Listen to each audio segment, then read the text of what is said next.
สองภาษาเล่มสามบทที่ห้านาเศร้าหาห้องปสามจดหมายที่บ้านศรีสะเกษวันที่9 เดือนกันยาปี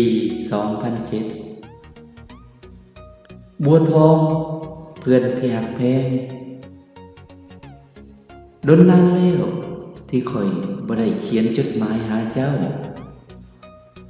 ก่อนอื่นหมดหวังว่าเจ้าพร้อมด้วยพ่อแม่อ้ายเอื้อยและน้องของเจ้าคงสบายดีส่วนข่อยแล้ว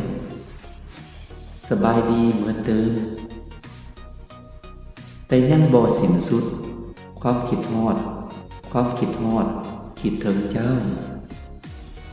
บัวทองเอ้ยปีนี้ข่อยเรียนอยู่ห้องป.3 แล้วข่อยหวังว่าเจ้าก็คงได้เรียนอยู่ห้องป.3 คือกันข่อยคิดฮอดเจ้าหลายและคิดถึงข้าวที่เฮาเรียนอยู่ร่วมกันเคยหลินนำกันและช่วยเหลือซึ่งกันและกันตลอดมา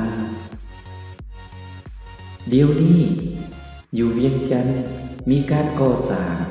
และประดับประดาหลายขึ้นกว่าแต่ก่อนส่วนอยู่ทางปากเซ่พีเดเป็นแนวใดเราสู่ข่อยฟังแด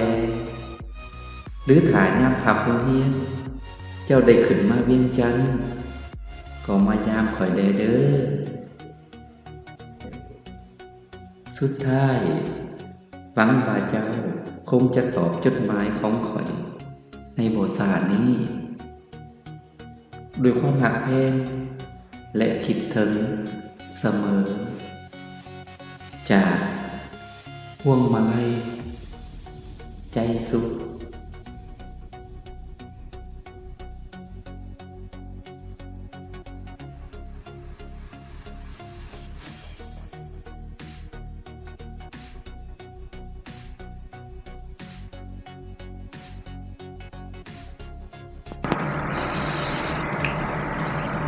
Sống ngự lực 3 Bài 5 Trang 25 Lượt 3 Thư Tại làngศรีสะเกษ Ngày 9 Tháng 9 Năm 2007 Bua Thong Bạn thân yêu Đã lâu rồi mình không được viết thư cho bạn. Trước hết, mong rằng bạn cùng với bố, mẹ, anh, chị và em của bạn vẫn còn mạnh khỏe. Còn mình thì khỏe như xưa, nhưng vẫn không hết nỗi nhớ đến bạn. Bố Thông ơi, năm nay mình học ở lớp 3 rồi. Mình hy vọng rằng có lẽ bạn cũng học lớp 3 như nhau. Mình nhớ đến bạn nhiều và nhớ đến hồi tụi mình học với nhau, từng chơi với nhau và giúp đỡ lẫn nhau từ ấy đến nay. Hiện nay, tại Viêng Chăn có sự xây dựng và trang hoàng nhiều hơn hồi trước. Còn ở phía Bắc Xê này như thế nào? Kể cho mình nghe với. Hoặc đời lúc trường nghỉ học, bạn có lên Viêng Chăn thì đến thăm mình với nhé. Cuối cùng, mong rằng bạn sẽ trả lời mình trong thời gian không lâu này. Với lòng thương yêu và nhớ đến mãi, bạn Phuong Malay